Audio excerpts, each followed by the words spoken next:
My name is Stephen Sindoni. Thank you for tuning into the broadcast of the Patsy II Thomas Van Essen story. The program today contains parts of a telephone interview I tried to conduct with the former New York Fire Department Commissioner Thomas Von Essen. In my quest to find the truth surrounding the tragic events of September 11th, I decided to go on the internet and search for Thomas Von Essen's telephone number on MSN white pages. Within a New York minute, I was able to locate his phone number and current address. I then picked up the telephone and called the number.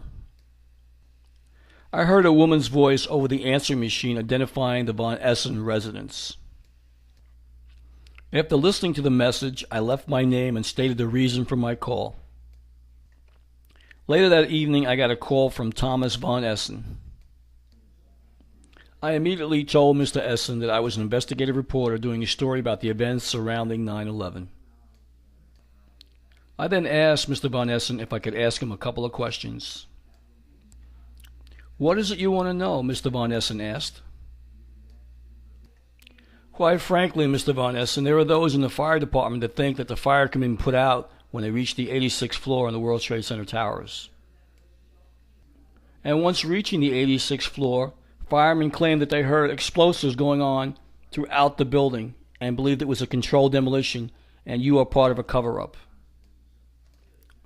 Is there any truth to this rumor, Mr. Von Essen?" Thomas Von Essen quickly responded, "Who is saying that?"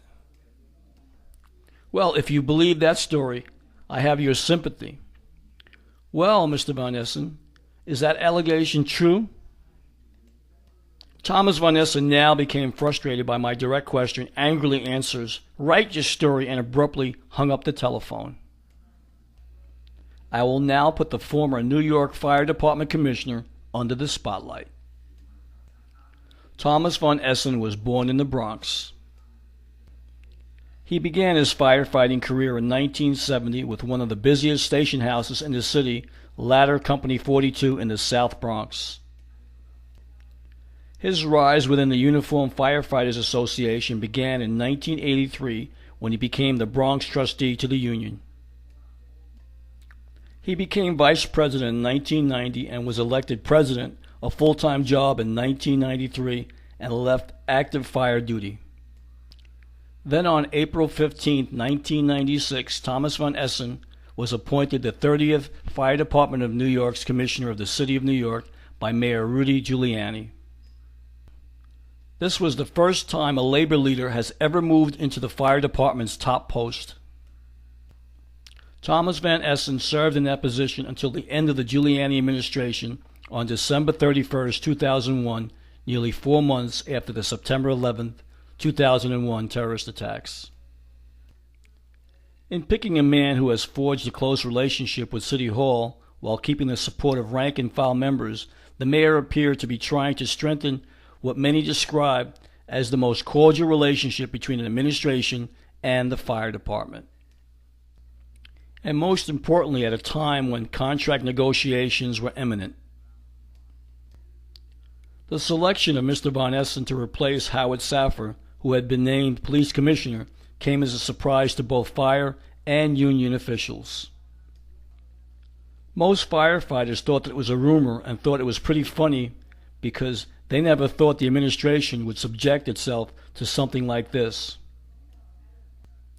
Thomas Van Essen had an openly friendly relationship with the mayor, attending Yankee baseball games together, which earned him the suspicion of many of his more than 8,000 uniformed firefighters who chose him by a close margin of only 400 votes in a 1993 election. Several rank-and-file firefighters said that while they were happy and somewhat stunned that one of their own was named commissioner, they had little confidence that Mr. Von Essen would stand up for them. There are those who believe that the former fire department commissioner was part of the World Trade Center September 11, 2001 cover-up.